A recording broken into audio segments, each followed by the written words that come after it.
wabarakatuh. Kami dari kelompok 1 dan hari ini kami akan menjelaskan materi tentang infrastruktur IT, perangkat keras dan perangkat lunak.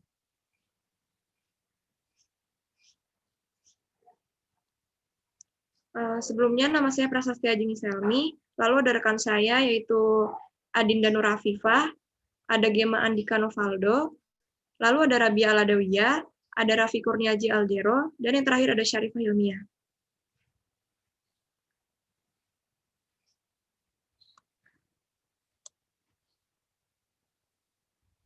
Dalam materi ini adalah yang dibahas itu ada komponen infrastruktur IT, lalu ada perangkat keras komputer utama, penyimpanan data, teknologi input dan output yang digunakan dalam bisnis, lalu ada perangkat lunak komputer yang digunakan dalam bisnis, serta perangkat keras dan perangkat lunak kontemporer yang paling penting, lalu yang terakhir ada masalah utama dalam mengelola teknologi perangkat keras dan perangkat lunak.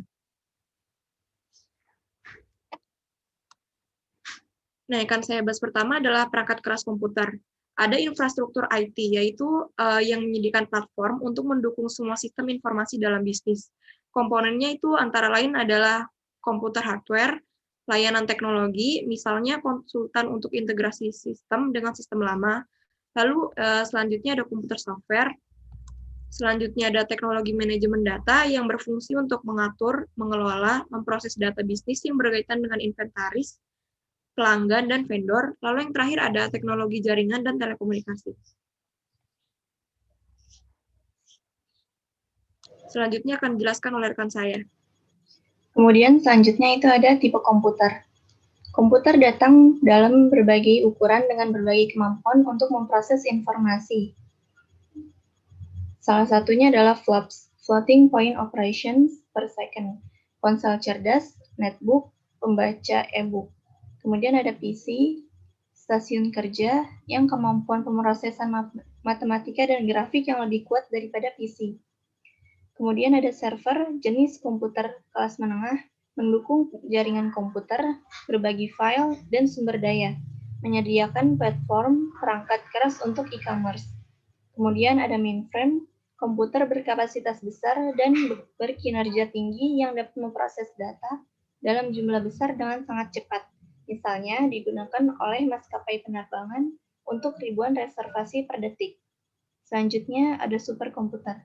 Komputer yang lebih canggih digunakan untuk tugas-tugas yang membutuhkan perhitungan yang sangat cepat dan kompleks dengan ribuan variabel. Jutaan pengukuran yang digunakan dalam rekayasa, simulasi ilmiah, penelitian militer atau senjata, ramalan cuaca. Yang terakhir adalah komputasi grid.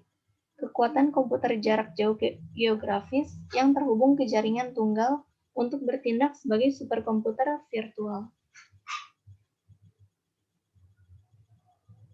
Kemudian ada komputasi klien atau server. Dalam komputasi klien atau server, pemrosesan komputer dibagi antara mesin klien dan mesin server yang dihubungkan oleh jaringan antar muka pengguna dengan mesin klien. Bentuk didistribusikan komputasi split, pengolahan antara klien dan server. Klien adalah titik pengguna entry. Server digunakan untuk menyimpan dan memproses data bersama dan melakukan kegiatan manajemen jaringan. Selanjutnya akan dijelaskan oleh rekan saya.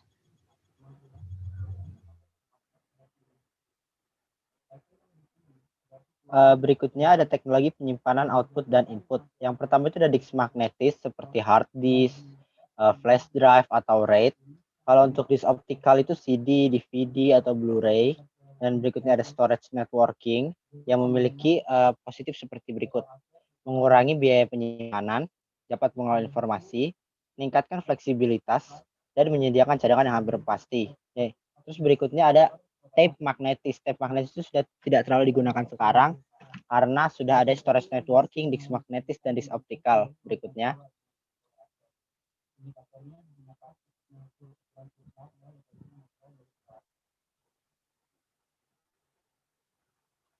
Lalu ini adalah pengertian dari perangkat input dan output.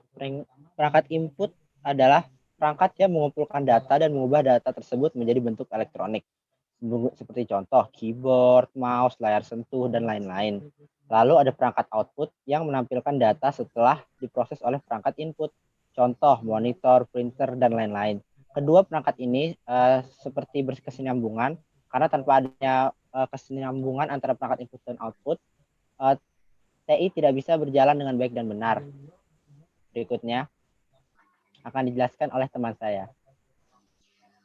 Baik, selanjutnya berikut tren perangkat keras komputer. Yang pertama ada platform telepon seluler pintar. Di sini ada banyak software baru yang mendukung telepon seluler untuk membantu bisnis komunikasi difabel melalui 4G dan Wi-Fi. Yang kedua ada nanoteknologi, yaitu membuat chip komputer dan perangkat lain ribuan kali lebih kecil dengan memanipulasi atom molekul individu. Ketiga, ada komputasi awan, di mana perusahaan dan individu memperoleh sumber daya komputasi melalui internet, memungkinkan organisasi menghindari biaya pemeliharaan perangkat keras dan perangkat lunak mereka sendiri dengan mengandalkan cloud sebagai penggantinya. Keempat, virtualisasi. Ini dimaksud proses menyajikan sekumpulan sumber daya komputasi sehingga dapat diakses dengan cara yang tidak dibatasi oleh konfigurasi fisik atau lokasi geografis. Virtualisasi server menjalankan lebih dari satu sistem operasi pada waktu yang sama pada satu mesin. Dan yang terakhir, prosesor multicore. Di sini sirkuit terintegrasi dengan 2 atau lebih prosesor. Peningkatan kinerja, pengurangan konsumsi daya, dan proses banyak tugas secara bersamaan yang lebih efisien. Yang pertama di sini ada jenis utama perangkat lunak. Hubungan antara perangkat lunak sistem, perangkat lunak aplikasi, dan pengguna dapat diilustrasikan dengan serangkaian kotak tersarang. Perangkat lunak sistem terdiri dari sistem operasi, penerjemah bahasa, dan program utilitas pengontrol akses ke perangkat keras. Perangkat lunak aplikasi ini termasuk bahasa pemrograman dan bahasa generasi keempat, harus bekerja melalui perangkat lunak sistem untuk beroperasi. Pengguna berinteraksi terutama dengan perangkat lunak aplikasi. Selanjutnya dijelaskan oleh rekan saya. Yang selanjutnya ada perangkat lunak aplikasi dan alat produktivitas desktop. Yang pertama ada paket perangkat lunak dan alat produktivitas desktop yang terdiri dari ada perangkat lunak pengolahan data, ada perangkat lunak spreadsheet, ada perangkat lunak manajemen data, kemudian grafik presentasi, rangkaian perangkat lunak, serta browser web. Yang kedua ada perangkat lunak untuk web, contohnya seperti Java, Ajax, dan HTML. Di sini layanan web itu merupakan komponen perangkat lunak yang bertukar informasi satu sama lain menggunakan standar dan bahasa komunikasi web yang universal. Kemudian ada tren software, yang di sini yang pertama ada open source software. Open source software itu ketika kode dasar yang membuat proyek terbuka bagi siapa saja yang melihatnya. Dia bisa memeriksa kekurangan dan beradaptasi untuk memiliki versi baru. Contohnya itu ada Linux dan Apache. Yang kedua ada cloud computing, contohnya Google Apps dan Office Web. Ini adalah teknologi yang menjadikan internet sebagai pusat pengelolaan data dan aplikasi, di mana pengguna komputer diberikan hak akses atau login masuk. Yang kedua ada Mashup, contohnya Flash4, Zip Reality, dan Bitnearby. Mashup sendiri ini adalah suatu istilah di dunia web yang merupakan perpanjangan dari bentuk portal yang sudah ada sebelumnya. Kemudian ada widget, contohnya Apple Dashboard, Yahoo, dan Wither. Kemudian ada software as service atau SaaS. Contohnya Salesforce.com. Ini software as service ini adalah perangkat lunak yang bisa digunakan dan diakses melalui internet tanpa harus melakukan pembelian program atau sistem serta perangkat keras. Selanjutnya ada perencanaan kapasitas. Untuk menentukan kapasitas produksi yang diperlukan sebuah organisasi untuk memenuhi permintaan yang terus berubah, Dan fungsinya ini untuk memastikan perusahaan memiliki daya komputasi yang cukup untuk kebutuhan saat ini dan masa depan. Faktor-faktor yang mempengaruhi perencanaan kapasitas itu adalah jumlah maksimum pengguna, dampak arus, perangkat lunak masa depan, dan ukuran kinerja. Skalabilitasnya mencakup kemampuan sistem untuk berkembang untuk melayani sejumlah besar pengguna tanpa kerusakan.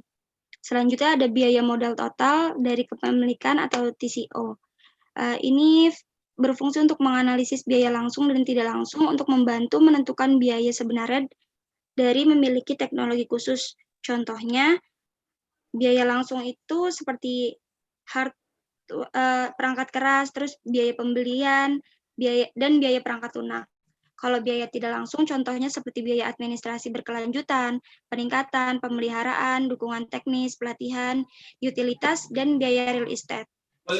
Kemudian ada biaya tersembunyi, itu contohnya staf pendukung, waktu henti, manajemen jaringan tambahan. Nah, TCO ini dapat dikurangi melalui peningkatan sentralisasi, standarisasi sumber daya perangkat keras, dan perangkat lunak. Kemudian, selanjutnya dilanjutkan oleh teman saya. Baik, terima kasih Adinda.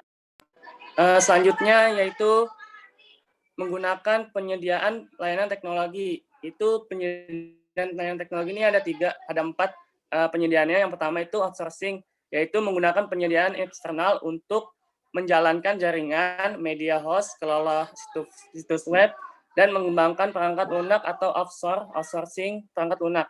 Kelola infrastruktur IT memerlukan perjanjian tingkat layanan. Dan yang selanjutnya adalah layanan cloud. Bisnis kecil menyewa infrastruktur dari perusahaan lain untuk menghindari biaya pemeliharaan perangkat keras dan perangkat lunak sendiri. Permintaan puncak offloading ke pusat data jarak jauh. Dan yang selanjutnya itu ada platform seluler, yaitu menyeimbangkan perolehan produktivitas dari penggunaan perangkat seluler dengan pengeluaran untuk melengkapi karyawan dengan perangkat ini. TCO untuk perangkat nirkabel berkisaran dari $1.000 hingga $3.000.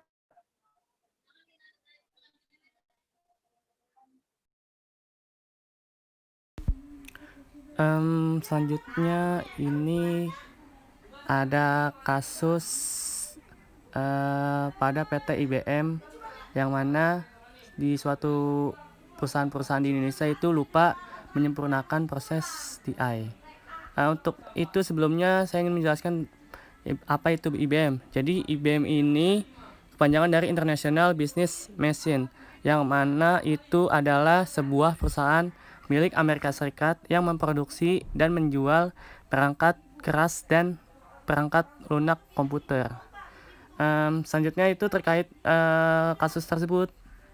Ini pada intinya yaitu banyaknya perusahaan-perusahaan di Indonesia yang hanya terfokus pada penambahan kapasitas perangkatnya seperti hardware maupun software.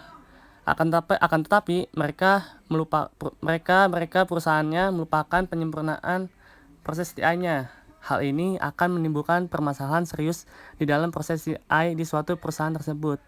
Jadi intinya adalah PT IBM Indonesia ini ingin membuat layanan penyelaras integrasi pada prioritas proses TI untuk perusahaan-perusahaan di Indonesia agar tidak ada lagi terjadinya kasus fraud atau istilah dari kecurangan yang bersifat ilegal yang dapat melanggar hukum yang dilakukan secara sengaja dalam perusahaan tersebut yang bersifat dapat merugikan dalam bidang TI. Jadi untuk itulah diperlukannya penyempurnaan proses TI bagi perusahaan-perusahaan di Indonesia. Demikianlah presentasi dari kelompok 1. Mohon maaf apabila ada kekurangan dalam menyampaikan presentasi tersebut. Wabillahi taufiq wal hidayah. Wassalamualaikum warahmatullahi wabarakatuh. Terima kasih semuanya.